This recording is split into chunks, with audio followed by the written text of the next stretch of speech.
The morning of my 59th birthday dawned like any other day in Austin. The Texas sun crept through the blinds of my guest house, painting stripes across my worn bedspread. I lay there for a moment, listening to the distant sounds of my son's family starting their day in the main house across the yard. Today was supposed to be special. Birthdays had always meant something in our family, at least when my wife Marie was alive. She'd wake me with pancakes shaped like whatever age I was turning. 59 would be tricky. I chuckled to myself, the humor failing to mask the hollow feeling in my chest. I could hear Jessica's laugh through the open kitchen window as I made my morning coffee. My son Ethan's voice followed, then little Liam's excited chatter. My grandson, 5 years old and full of light. Sometimes I felt he was the only one who truly saw me anymore. Maybe they'll remember this year, I whispered to Marie's photo on my nightstand. Her smile, frozen in time, seemed to hold less certainty than I was trying to muster. I dressed carefully that morning. Blue button-down shirt, Marie's favorite, slacks instead of jeans, a dab of the cologne that had sat mostly unused since she passed 5 years ago. Small gestures of hope. The walk across the yard to the main house felt longer than usual. When I entered through the side door, Jessica was rushing around the kitchen island, phone tucked between her shoulder and ear, free hand gesturing wildly as she spoke to someone about table arrangements. Yes, 7:30 tonight, 8 guests plus us. No, the good wine Brian's. Bringing clients from Chicago. She gave me a distracted wave as I stepped fully into the kitchen. Ethan was nowhere to be seen. Liam sat at the breakfast nook, focused intently on his cereal. Grandpa Sam. His face lit up when he spotted me, milk dribbling down his chin. Hey, buddy.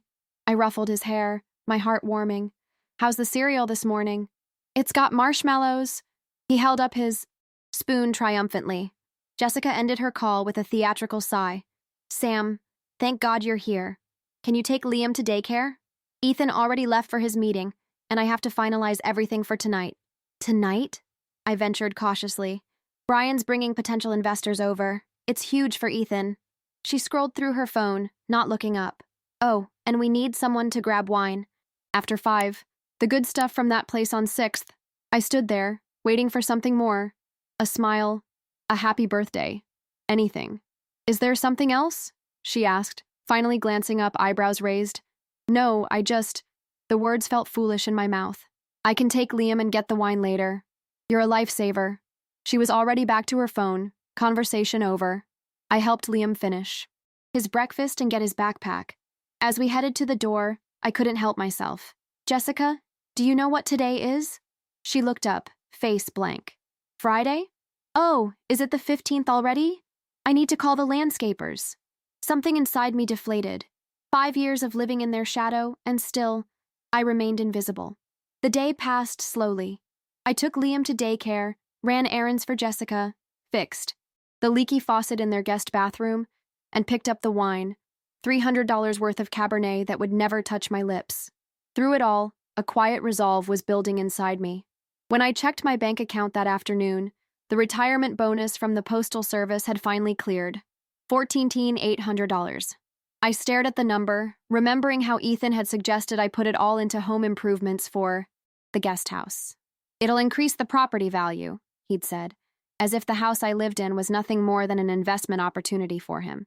At 5:30, I drove to downtown Austin without telling anyone where I was going.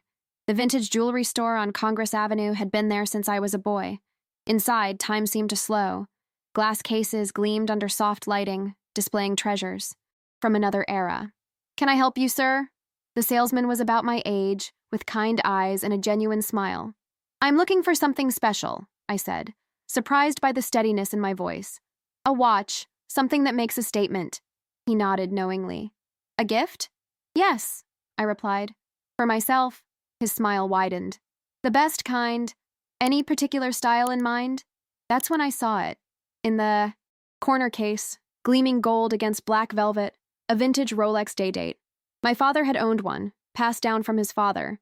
I'd had to sell it years ago to help pay for Ethan's business school. That one? I pointed. May I see it? The watch felt substantial in my hand, heavy with history and meaning. The gold bracelet caught the light as I turned it over. It's been recently serviced, the salesman explained. Original movement from 1975, but it runs perfectly. These are heirloom pieces. I slipped it onto my wrist. It felt right. like reclaiming something I'd lost long ago. How much? I asked, though I already knew I would buy it regardless. $2,500, he replied. But for a first-time self-gift, I could do $11,800. I nodded. I'll take it. And I'd like an engraving on the back. What would you like it to say? I met his eyes. A gift to myself. Perfect. He nodded approvingly. We can have that done within the hour if you'd like to wait or grab a coffee. When I returned to pick up the watch, carefully boxed in deep blue velvet, something had changed inside me. The weight of the box in my pocket felt like armor against years of dismissal. By the time I arrived back at the house, cars lined the driveway. The dinner party was already in full swing. I slipped in through the side entrance, the blue velvet box a secret weight in my pocket. Jessica spotted me from across the room and waved me over. There you are. Did you get the wine? It's in the kitchen, I replied. Perfect. We're just about to sit down. She lowered her voice.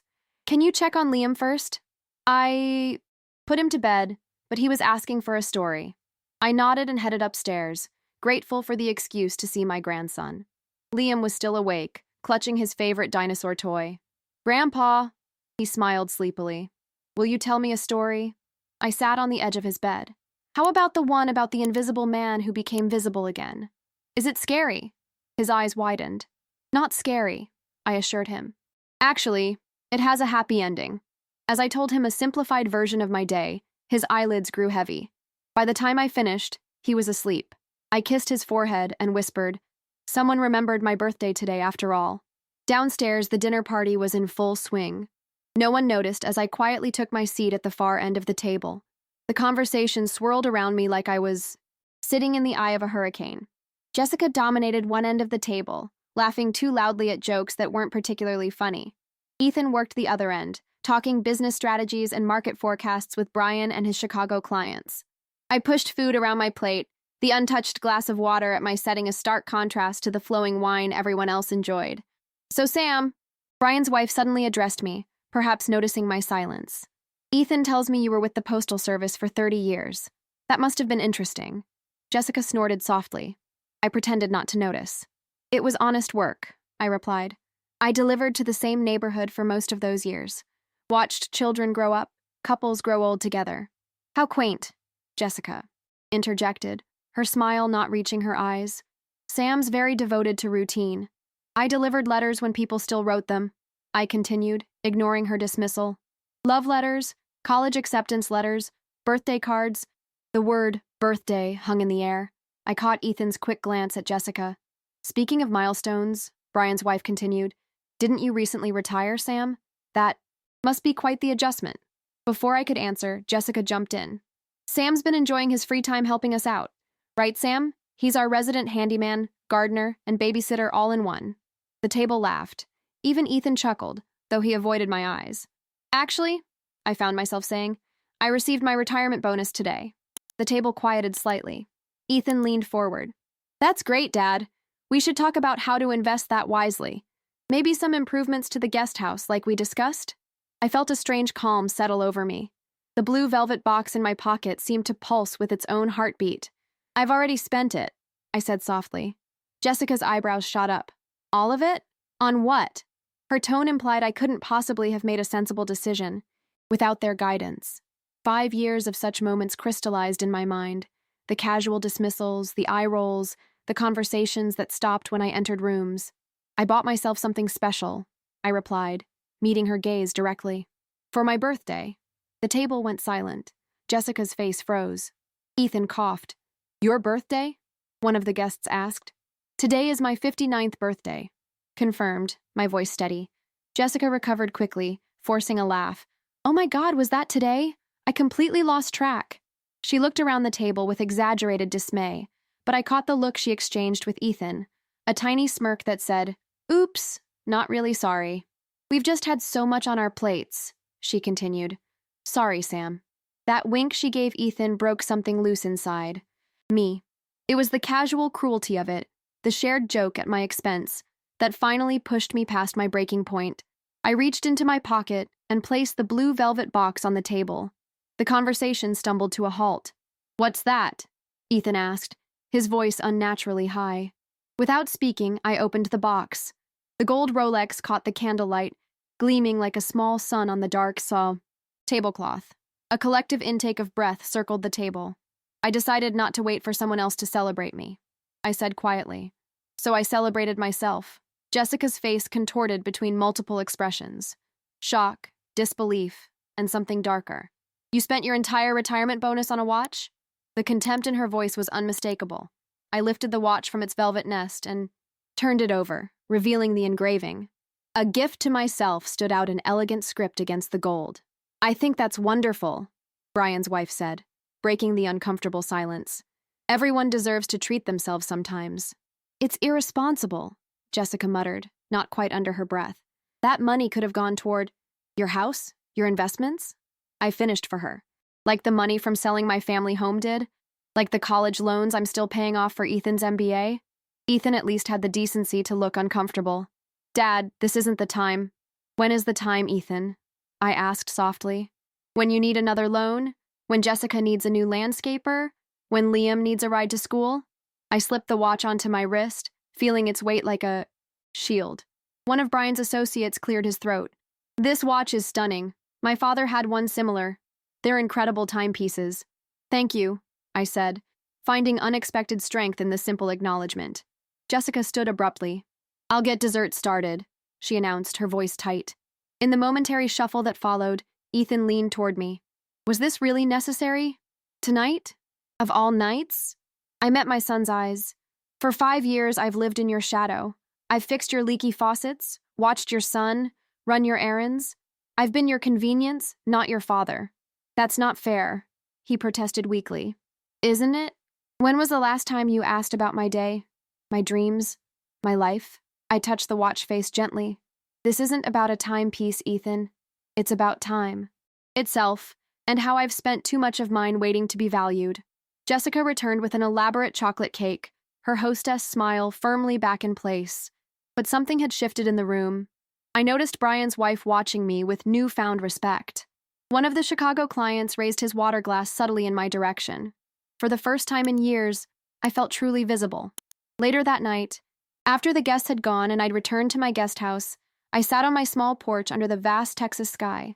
The gold watch gleamed in the moonlight, not a gift of spite, as Jessica had hissed while clearing dishes, not a cry for attention, as Ethan had suggested while walking guests to their cars. It was a declaration of worth, a reminder that even when forgotten by others, I could remember myself. I thought of Marie, of how she would have been proud of this small act of self-respect. I thought of Liam, asleep in the big house and the legacy I wanted to leave him, not of resentment, but of dignity. The night air carried the scent of approaching rain. I stayed on the porch until the first drops fell, letting them wash away 5 years of silence. Tomorrow would be different. Tomorrow, I would begin to reclaim my life. The morning after the dinner party, I woke to the sound of rain pattering against my windows. My new watch sat on the nightstand, catching what little light filtered through the clouds. For a moment, I just stared at it, remembering the stunned expressions around the table, the way Jessica's smile had frozen, the way Ethan couldn't meet my eyes. I made coffee and sat at my small kitchen table, a familiar Saturday morning ritual. Usually by now, Jessica would have texted a list of errands or tasks that needed doing. My phone remained silent. Around 10, there was a knock at my door. I opened it to find Ethan standing in the drizzle, no umbrella, hands shoved deep in his pockets. Can I come in? He asked, raindrops sliding down his face. I stepped aside. He entered, looking around my small living space as if seeing it for the first time. Maybe he was. In the 5 years I'd lived here, he'd rarely set foot inside. Coffee? I offered. Sure. He nodded, perching awkwardly on one of my kitchen chairs. I poured him a cup, adding the splash of cream he'd preferred since college. He looked surprised that I remembered. About last night, he began, staring into his mug. I don't regret it, if that's what you're here for, I said quietly. Jessica is upset. I gathered that. Ethan sighed, running a hand through his damp hair. Dad, what were you thinking? $12,000 on a watch? That's not like you. I sat across from him, deliberately placing my hands on the table. How would you know what's like me, Ethan? When was the last time we had a real conversation? When was the last time you asked about my life instead of what I could do for yours? His face flushed. That's not fair. We gave you a place to live. I sold my home to help with your down payment, I reminded him. We had an agreement. And we've honored it. You live here rent-free. And in exchange, I've become your unpaid handyman, your on-call babysitter, your errand boy. My voice remained calm, though my heart was racing. I don't mind helping, Ethan. I love Liam. I want to be part of your lives, but I want to be part of your lives as your father, not your employee. He looked away. Jessica says you're being dramatic. Jessica has never lost a spouse, never sold her home, never been forgotten on her birthday 5 years in a row. That landed. I could see it in the way his shoulders slumped slightly. I'm sorry about your birthday, he said finally. We should have remembered. Yes, you should have. I took a sip of my coffee. But that's not really the point. Then what is the point, Dad? The watch? Making Jessica look bad in front of Brian's clients? The point is that I'm still here. I tapped my chest. Me, Sam, Reynolds, not just Grandpa Sam who picks Liam up from school, not just the guy who fixes your garbage disposal. Me. Ethan was quiet for a long moment. I never meant to make you feel invisible. I know. And I did know. My son wasn't cruel, just careless. But you did anyway. He glanced at my wrist, noticing I was wearing the watch. It is a nice watch, he admitted reluctantly. It's like the one your grandfather had, the one I sold to help pay for your MBA. His eyes widened slightly. I didn't know that. There's a lot you don't know, son. I stood and walked to my bookshelf, pulling down an old photo album. I opened it to a picture of my father on his 60th birthday, the gold Rolex visible on his wrist as he cut his cake. This was his. It was supposed to come to me, and then to you. Someday. Ethan stared at the photo. I had no idea. No, I agreed softly. You didn't ask. We sat in silence for a while, the rain growing heavier outside. Finally, Ethan spoke again. Jessica wants to know if you'll still take Liam to his swimming lesson on Monday. I closed the album. Some things wouldn't change overnight. Yes, I'll take him. Ethan nodded and stood. I should get back. The door. He paused. Dad, I really am sorry about your birthday. I know, son. After he left, I sat alone, listening to the rain. It wasn't the apology I'd wanted, not really. But it was a start, a crack in the wall between us. Monday came, and with it, Liam's swimming lesson. I picked him up from school as usual, his backpack nearly as big as he was. Grandpa, are you mad at Daddy and Mommy? He asked as I buckled him into his car seat. Children always see more than we give them credit for. No, buddy. We just had a grown-up disagreement. About your birthday? I glanced at him in the rearview mirror. You remembered my birthday? He nodded solemnly. I made you a card at school, but Mommy said we'd give it to you later, and then she forgot. My heart squeezed. That's okay, buddy. You can give it to me anytime. It's in my backpack, he wiggled with excitement. Can I give it to you now? I pulled into a parking spot at the swimming center. Absolutely. He dug through his backpack, pulling out a slightly crumpled construction paper card. On the front was a drawing of what appeared to be me, identifiable by the gray scribbles on top of my stick figure head. I was holding hands with a smaller stick figure, Liam. Inside, in his kindergarten handwriting, it read, Happy birthday, Grandpa Sam. Love, Liam. His teacher had helped him write it, clearly, but the sentiment was pure Liam. This is the best birthday card I've ever gotten, I told him, my voice thick. Really? His face lit up. Really? I tucked the card carefully into my jacket pocket, right next to my heart. Now, let's get you to your swimming lesson. As I watched him splash in the pool with the other kids, I thought about legacies. What we pass down. What we leave behind. The watch on my wrist was more than just a timepiece. It was a reminder that it's never too late to reclaim your worth. That evening, after dropping Liam back home, I noticed Jessica watching me from the kitchen window as I walked back to the guest house. For the first time in years, I didn't wave or stop to ask if she needed anything. I just continued on my path, the weight of the watch on my wrist a constant reminder of my new boundaries. My phone buzzed with a text as I reached my door. It was from Jessica's mother, Catherine. I'd always gotten along well with her, though she lived in Houston and rarely visited. Heard about your birthday dinner from Jessica. Her version sounded suspect. What really happened? I smiled slightly and texted back. Long story. Let's just say I decided to stop being invisible. Her response came quickly. About time. I'm in Austin next weekend. Lunch? Love to, I replied.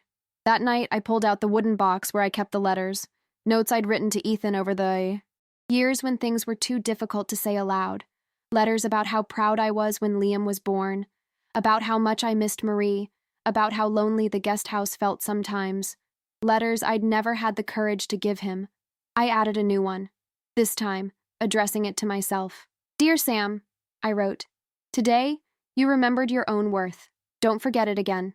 Catherine Winters was exactly as I remembered her, elegant, direct, and possessing the same sharp blue eyes as her daughter, though hers held warmth where Jessica's often held calculation. We met at a small bistro in downtown Austin, the kind of place where lunch could stretch into afternoon without anyone rushing you out. You look good, Sam, she said after we'd ordered. There's something different about you. I smiled. New. Watch. She glanced at my wrist and let out a low whistle. So the rumors are true. Jessica made it sound like you'd lost your mind and blown your life savings on jewelry. Not quite. I told her the whole story. Marie's passing, selling the house, the gradual shift from father to household staff, the forgotten birthdays, and finally, the dinner party revelation. Catherine listened without interrupting, her expression growing more troubled as I spoke. When I finished, she reached across the table and squeezed my hand. I had no idea things had gotten so bad, she said. Jessica only tells me the highlights, Ethan's promotions, Liam's milestones. I should have visited more often. It's not your responsibility. Maybe not, she agreed. But I've always liked you, Sam. Marie was my friend before Jessica ever met Ethan. I should have checked in. Our food arrived and we ate in comfortable silence for a few minutes. Did you know, Catherine said eventually, that Jessica's father forgot my 40th birthday? We were still married then, though not for much longer after that. I hadn't known. Jessica rarely spoke of her father, who had moved to California after the divorce and started a new family. What did you do? I asked. Catherine smiled, a glint of mischief in her eyes. I booked myself a solo trip to Paris, spent 2 weeks wandering museums and drinking wine at sidewalk cafes. When I came back, I filed for divorce. That seems extreme. The birthday was just a symptom, Sam. The disease was that he'd stopped seeing me as a person. I was his wife, the mother of his child, the manager of his household, but not Catherine anymore. She took a sip of her iced tea. Sound familiar? It did, uncomfortably so. I'm not planning to move out, I said. Liam needs me. Liam needs a grandfather who is respected and valued, not one who's treated like the help. Her voice was gentle but firm. Children see everything, Sam. What message does it send when he watches? His parents treat you the way they do? I thought of Liam's birthday card, hidden safely in my dresser drawer. He sees more than they realize. Of course he does, Catherine smiled. So what's your Paris, Sam? What's your next step? I hadn't thought that far ahead. The watch had been an impulse, a moment of rebellion. But Catherine was right. It couldn't end there. I don't know yet, I admitted. Well, think about it. And in the meantime, she reached into her purse and pulled out a small wrapped package. Happy belated birthday. Inside was a leather-bound journal, the cover embossed with my initials. For all those thoughts you keep to yourself, she explained. Marie always said you had the soul of a writer. I ran my fingers over the smooth leather, touched beyond words. Thank you. When I returned to the house that afternoon, Jessica's car was in the driveway. She was usually at her Pilates class on Saturdays. As I walked past the main house toward my guest house, the back door opened. Sam, Jessica called, her voice oddly subdued. Do you have a minute? I paused, then turned. Sure. She stood awkwardly in the doorway, arms crossed. Mom said you two had lunch. We did. She tell you I'm the villain in all this? A defensive edge crept into her voice. Actually, she mostly talked about herself. I kept my tone neutral. How she went to Paris after your dad forgot her birthday. Jessica's expression flickered with something. Recognition, perhaps. Or memory. She would bring that up. She seemed to think it was relevant. Jessica sighed, uncrossing her arms. Look, Ethan and I have been talking. About things. About how we've been treating you. I waited, not making it easier for her. We've taken you for granted, she continued, the words clearly difficult for her. And I'm sorry about that. It wasn't the most gracious apology I'd ever heard, but from Jessica, it was significant. Thank you, I said simply. She glanced. At my wrist, at the gold watch that had started all this. It really is a beautiful watch. It is. An awkward silence stretched between us. Finally, she spoke again. Liam has a school play next Thursday. He's playing a tree. He'd love it if you came. I wouldn't miss it, I assured her. She nodded and turned to go back inside, then paused. And Sam? I put it in my calendar. Your 60th birthday. Next year. We'll do something special. After she closed the door, I stood there for a long moment, processing what had just happened. It wasn't a complete transformation, but it was something. A recognition, at least, that things needed to change. In my guest house, I placed Catherine's journal on my desk and opened it to the first blank page. "What's your Paris?" she had asked. What did I want my life to look like now?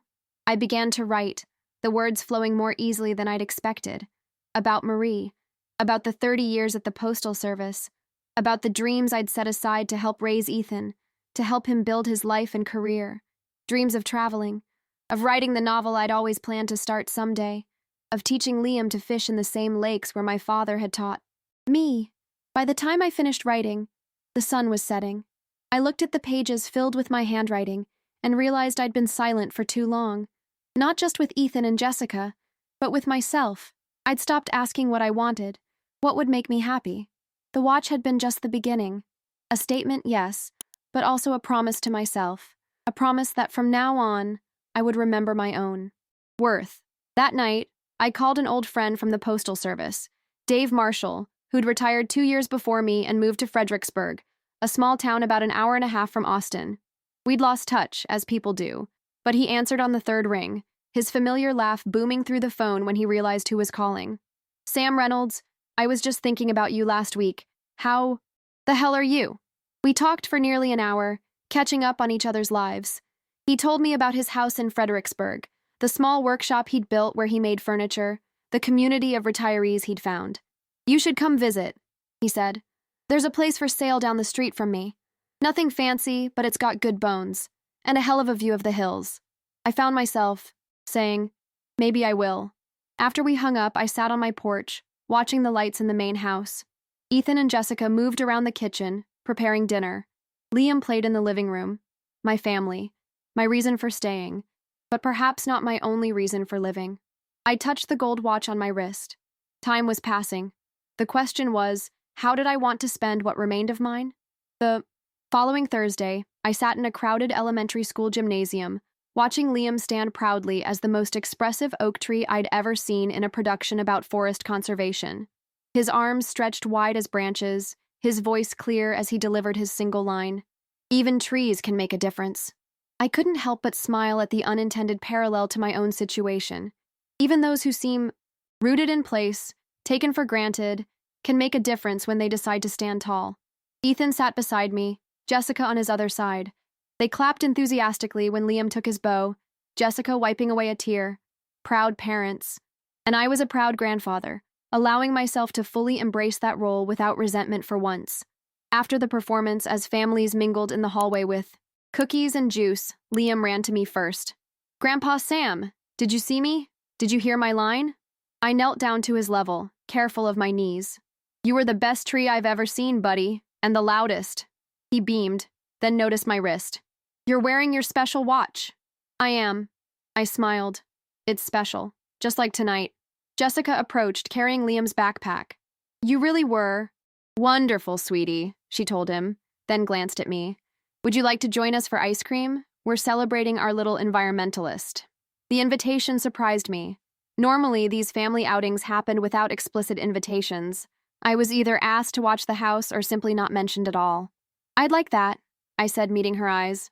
Something had shifted between us since our conversation in the doorway.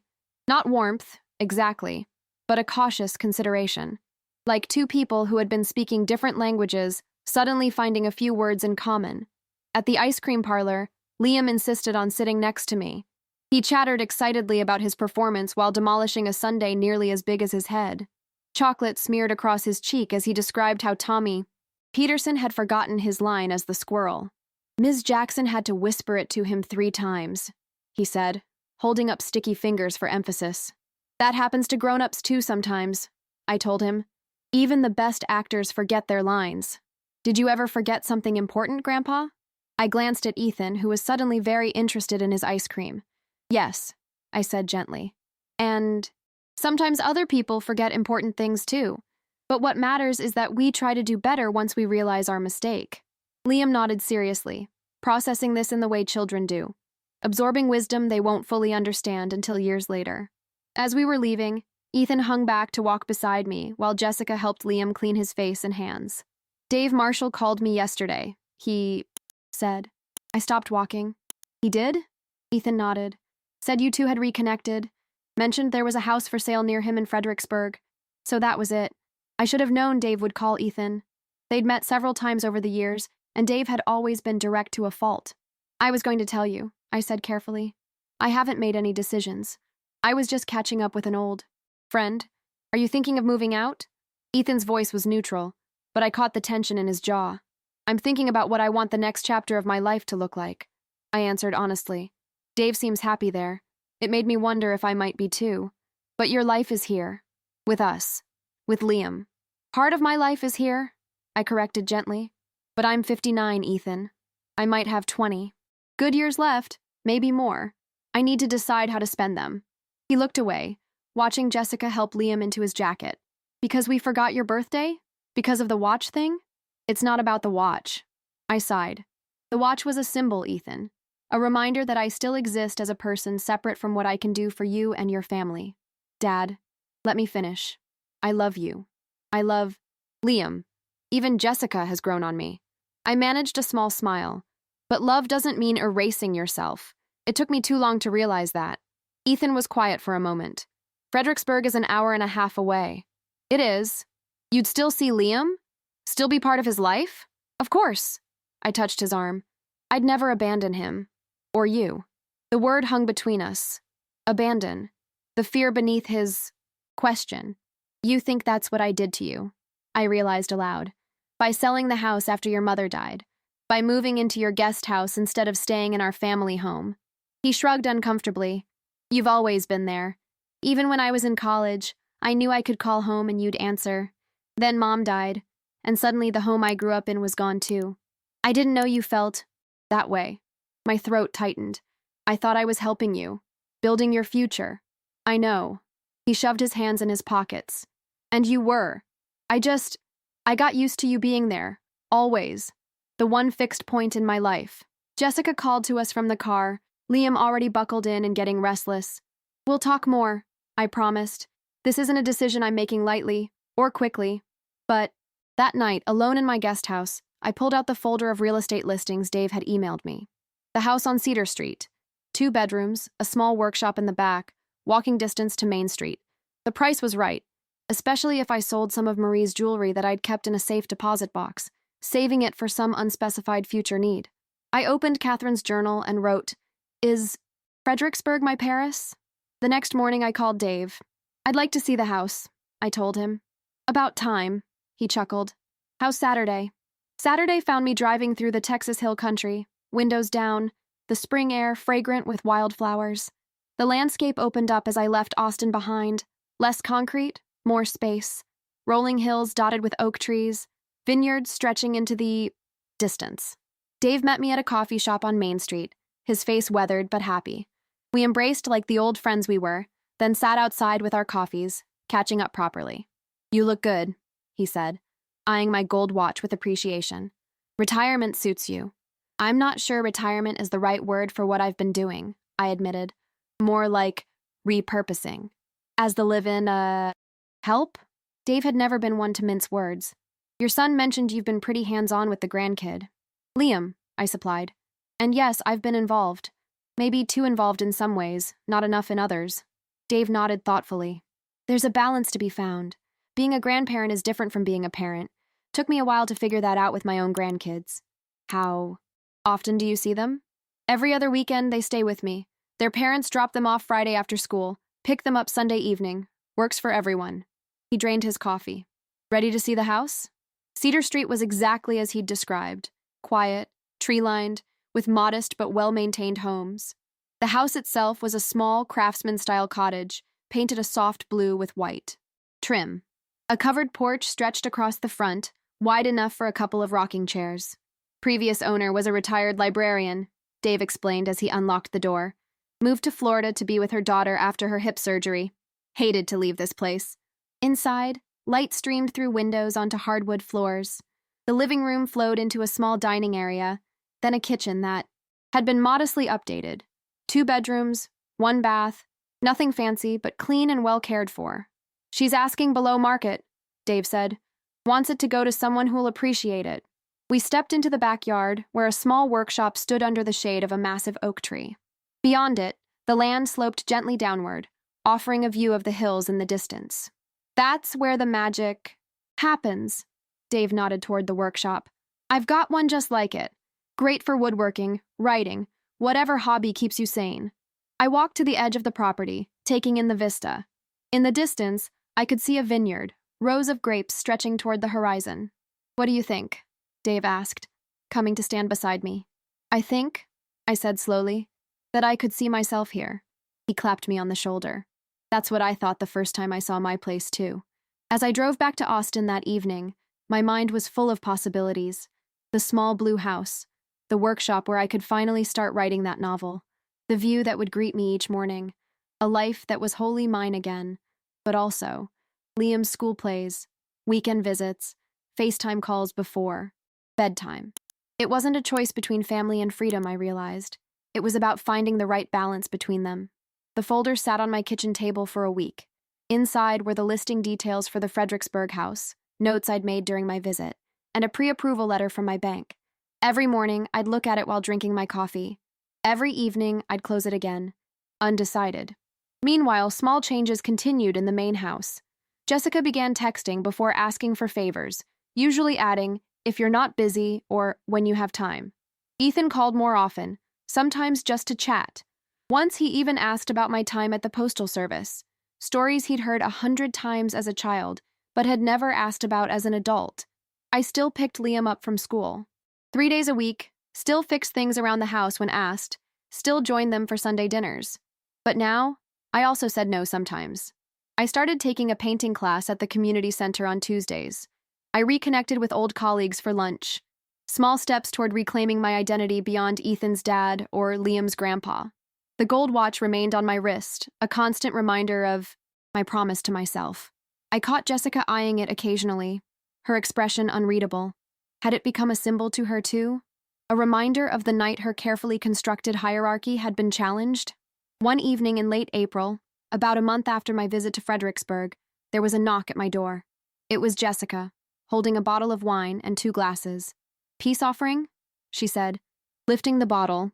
It was the same expensive Cabernet I'd picked up for her dinner party. I raised an eyebrow but stepped aside to let her in. She'd never visited my guest house socially before. Nice place, she commented, looking around. Her tone suggested surprise, as if she'd expected something less homey. Thank you. I retrieved a corkscrew from the kitchen drawer. What's the occasion? She set the glasses down on my coffee table. I wanted to talk. Just us. I opened the wine and poured, curious but cautious. Jessica and I had maintained a polite detente since the birthday incident, but we'd never been close. Ethan mentioned you're considering moving to Fredericksburg, she said after taking a sip. So that was it. I should have known. I'm exploring options, I replied, carefully. She nodded, tracing the rim of her glass with one manicured finger. Is it because of me? The directness of the question surprised me. Not entirely, but partially. I considered my answer. Our relationship has been complicated. I've been a bitch. She said it matter-of-factly. You can say it. I smiled despite myself. I wasn't going to use that word. But you've thought. It. She leaned back, studying me. I would have in your position. Jessica, let me finish. She set down her glass. When Ethan and I got married, I was 26, ambitious, career-focused. Having a baby wasn't in my 5-year plan, but Liam came along anyway. Then Marie died, and suddenly you were in our lives full-time. I waited, letting her continue. I resented it, she admitted. The expectation that we'd take you in, the way Ethan consulted you before making decisions, even the way Liam lights up when he sees you. She sighed. It wasn't fair, but that's how I felt. I never meant to intrude, I said quietly. You didn't. That's the thing. You've been nothing but helpful. The perfect father-in-law. And somehow that made it worse. She laughed humorlessly. Do you know how hard it is to resent someone who does everything right? I thought about that. About how easy it is to take advantage of people who never complain, never set boundaries, how invisible their needs become. I think I understand, I said finally. But you should know, my decision about Fredericksburg isn't about punishing you or Ethan. It's about finding out who I am at this stage of my life. She picked up her wine again. Ethan's worried you'll disappear, that Liam will lose you. That won't happen. I know. She surprised me with a small smile. I told him the same thing. You're not the disappearing type, Sam. You're the showing up type, even when we didn't deserve it. We sat in silence for a moment, the admission hanging between us. The house in Fredericksburg, she said finally. Is it nice? It is. Small, but nice. There's a workshop in the back where I thought I might try writing again. Her eyebrows rose. You write? I used to. Nothing published, just stories. Marie always said I should try more seriously, but then life happened. Work, raising Ethan, making ends meet. What kind of stories? Mostly about people finding their way after loss, after change. I shrugged, suddenly self-conscious. Nothing fancy. Jessica studied me, as if seeing me clearly for the first time. You know, Sam, I think Fredericksburg might be good for you. She raised her glass. To new chapters. I clinked my glass against hers, surprised by the gesture. To new chapters? After she left, I opened the folder again. Made my decision. The next morning, I called the real estate agent and made an offer on the blue house on Cedar Street. 2 weeks later, it was accepted. Telling Ethan and Jessica was one thing. Adults can understand change, even if they resist it. Telling Liam was harder. I took him fishing at Lady Bird Lake, just the two of us. As we sat on the dock, lines cast into the still water, I explained as simply as I could. Grandpa's going to be moving to a new house soon, I began. It's a little further away, but I'll still see you all the time. Liam frowned, processing this. Why can't you stay in your house behind ours? Because sometimes grown-ups need their own space, I explained. Like how you need your own room with your own toys. But I'll miss you. His lower lip trembled. I'll miss you too, buddy. But guess what? My new house has a special room just for you, and a big backyard where we can build that treehouse we've been talking about. His eyes widened. Really? A treehouse? Really? And you can come stay with me some weekends. We'll go fishing in a real lake, not just this one. He thought about this, still uncertain. Will you still pick me up from school? Not every day like now, I said honestly. But I'll come to all. Your school plays and your t-ball games. And we can talk on the computer with the video so I can see how big you're getting. Promise? Pinky promise. We linked fingers solemnly. He was quiet for a moment, watching his bobber on the water. Mommy said you needed your own adventure? I smiled, touched that Jessica had tried to frame it positively for him. That's a good way to put it. Like, in my book, where the old turtle leaves the pond to see the ocean. Exactly like that. I pulled him close for a hug. And just like the turtle, I'll always find my way back to you. As we packed up our fishing gear later, Liam spotted my watch glinting in the sunlight. Grandpa, can I see your special watch again? I held out my wrist, letting him examine the gold Rolex that had started everything. When I grow up, will you give me your watch? He asked innocently. I smiled, thinking of my father's watch, the one I'd had to sell, thinking of legacies, of what we passed down. Yes, Liam. Someday this watch will be yours. He beamed, satisfied with the promise of someday. Children understand the future differently, both infinitely distant and immediately accessible in their imaginations. On the drive home, he fell asleep in his car seat. I watched him in the rearview mirror, his face peaceful in sleep, and knew I'd made the right decision. Distance wouldn't diminish what we had. It might even strengthen it, clearing away the resentments and obligations that had clouded our family relationships. The watch on my wrist caught the afternoon sun as I turned onto Ethan's. Street. A gift to myself, the engraving read. But perhaps it had been a gift to all of us. The push we needed to redefine our relationships, to see each other clearly again. Moving day arrived on a perfect May morning. The Texas sky stretched endless and blue above as I packed the last of my belongings into boxes. There wasn't much. Living in the guest house had taught me to keep things minimal. Clothes, books, Marie's china that I'd stored carefully in the attic, the wooden box of letters, and a few framed photographs. The furniture had come with the guest house and would stay behind. I was taping up the final box when a knock came at the door. Ethan stood there, hands in his pockets, looking uncertain. Need any help? He offered. Just about finished, I said, but moved aside to let him in. One last box to load. He picked it up, noting the label I'd written. Letters. What's in here? He asked. I hesitated. Just some old correspondence. Things I've written over the years. He nodded, carrying it out to my car where Dave waited, helping to load everything into my sedan and his pickup truck. The 2 vehicles would be enough to transport my life to Fredericksburg. Jessica emerged from the main house, Liam's hand in hers. My grandson broke free and ran to me, wrapping his arms around my waist. Remember your promise, he said fiercely. Every weekend. I knelt down, meeting his eyes. Not every weekend, buddy, but often. And you'll be coming to stay with me next Friday. Your mom and dad already said yes. He nodded solemnly. I packed my bag already. Jessica approached, her expression composed. The guest room is ready whenever you want to visit, she said. Holidays, birthdays, whenever. Thank you. I stood, feeling the weight of the moment. 5 years in this place. Not always happy ones, but important all the same. Ethan cleared his throat. Dad, before you go, I have something for you. He disappeared into the house and returned with a large, flat package wrapped in brown paper. Just a housewarming gift, he said, handing it to me. I unwrapped it carefully. Inside was a framed photograph I'd never seen before. Marie and me on our wedding day, dancing. Her head was thrown back in laughter, my eyes fixed on her face with undisguised adoration. It was a perfect moment, captured forever. Where did you find this? I asked, my voice thick. Mom's old albums. I had it restored and enlarged. He shuffled his feet. Thought it might look good in your new place. I hugged him then, the frame between us. It's perfect, I managed. Thank you.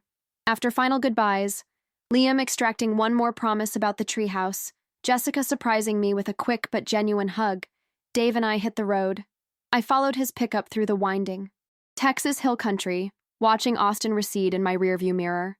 The gold watch caught the sunlight as I turned the wheel, a reminder of how much had changed in just a few months.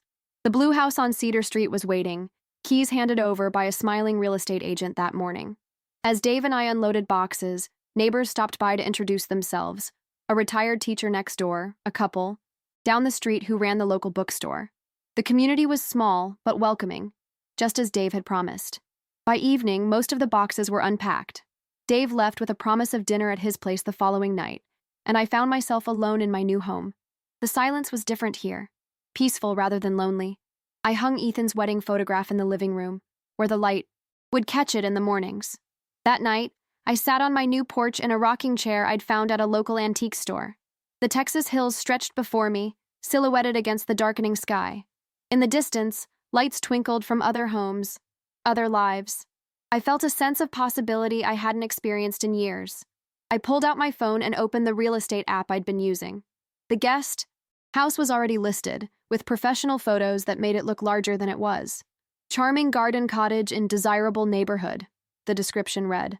Perfect for family member or rental income. Jessica had surprised me with the suggestion. You should sell it, she'd said when I mentioned leaving it for them to use or rent. It's yours. Use the money for your new life. I'd agreed, touched by the gesture. The proceeds would give me a financial cushion, freedom to truly retire rather than just exist. As I scrolled through the listing, my phone buzzed with a text.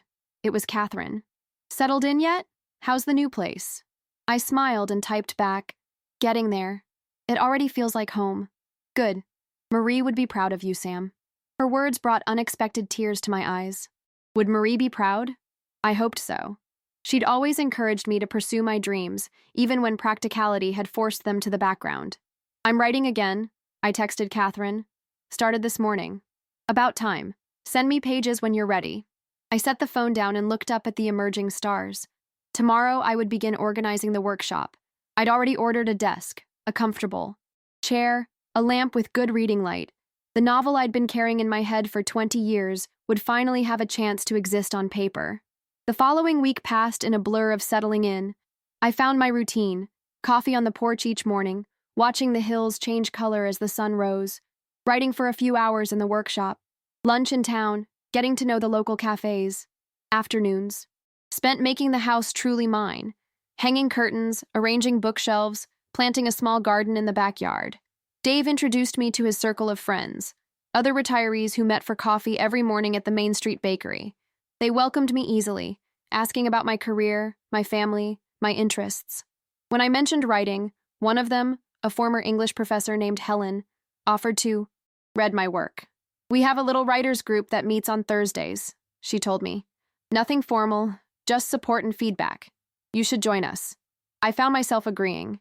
The Sam of 6 months ago would have demurred, would have found reasons to hang back. But the new Sam, the one who had bought himself a gold watch and changed his life, said yes. By Friday, when Ethan dropped Liam off for his Zos first weekend stay, the house was ready. I'd prepared the second bedroom especially for him. Space-themed bedding, a small bookshelf filled with adventures, a nightlight that projected stars onto the ceiling. "Wow," he exclaimed, running from room to room. "This is your house? All of it?"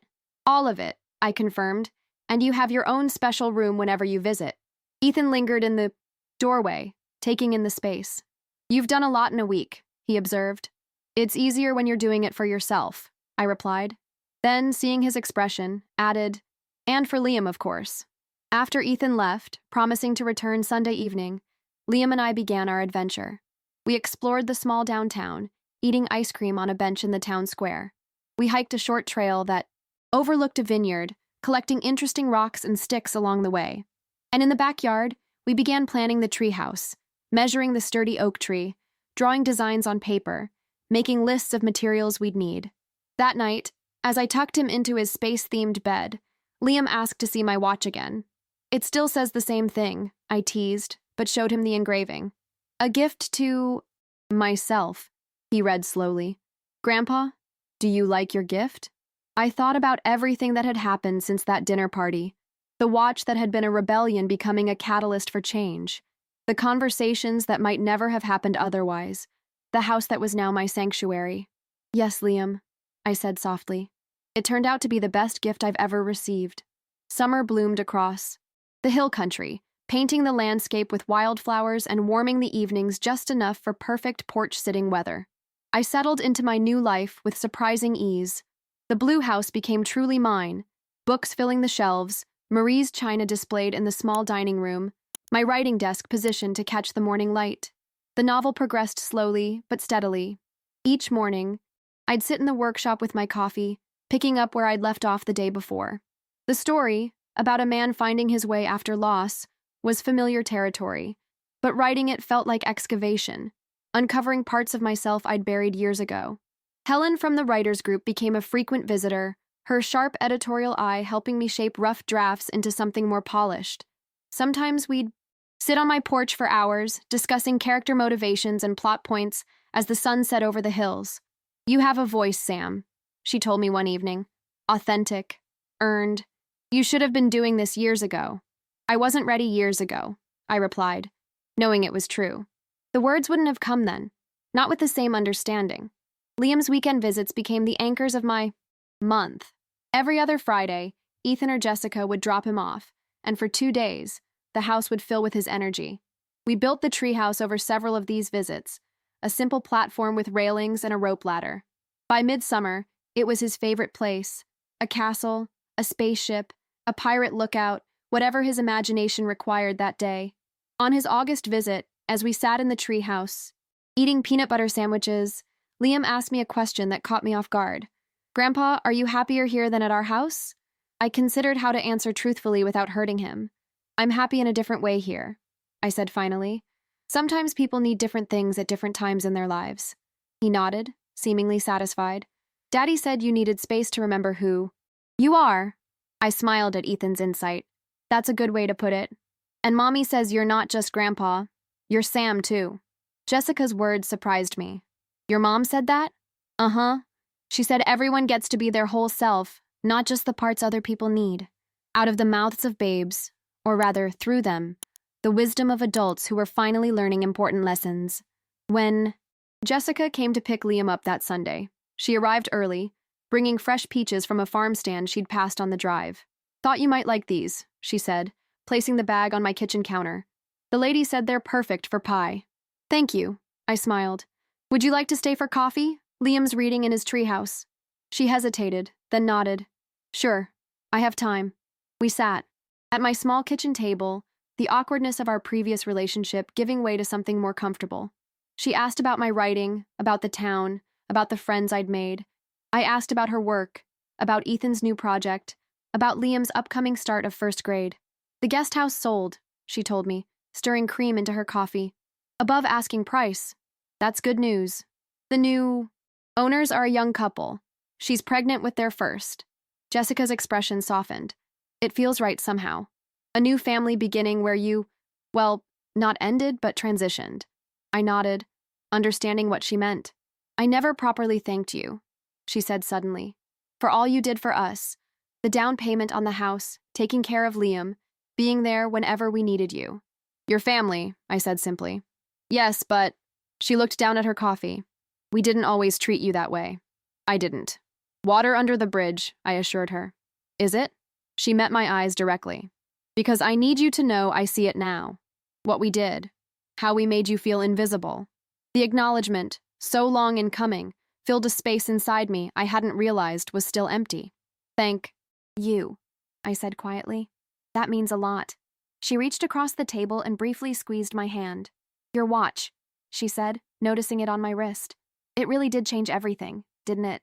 I glanced down at the gold Rolex that had become such a symbol. Not the watch itself, what it represented. Later, after they'd left, I sat at my writing desk and opened a new document. The main manuscript was going well, but this was something different. I began typing a letter to Liam, a letter he wouldn't read for many years, but that I needed to write now. Dear Liam, someday, this watch will be yours, as I promised, when you're old enough to understand what it means, not just as a timepiece, but as a reminder. Remember that you are always more than what others need from you. Remember that it's never too late to reclaim your worth. Remember that the best gift you can give yourself is the courage to stand in your truth, even when it's uncomfortable. The engraving says, a gift to myself, but the real gift wasn't gold or gears. It was remembering who I am. It was finding my voice again. It was learning that love doesn't require erasure. I hope when you wear this watch, it reminds you to value your time and to spend it on what truly matters, on who truly matters, including yourself. With all my love, Grandpa Sam. I saved the letter to a folder marked For Liam Future, then returned to the porch to watch the sunset. As the hills turned golden in the fading light, my phone rang. It was Ethan. Hey Dad, just checking that Liam wasn't too much trouble this weekend. Never, I assured him. We had a great time. Good. Listen, I've been thinking about your birthday. My birthday? It was still 2 months away. Your 60th. It's a big one. We'd like to do something special. I smiled, remembering Jessica's promise the day after the dinner party. They'd remembered, without prompting, without reminders. Nothing fancy, I told him. Just family. Of course. He paused. Maybe here? Or would you prefer to host at your place? The choice itself was a gift, an acknowledgement that I now had my own space, my own domain. Let's do it here, I decided.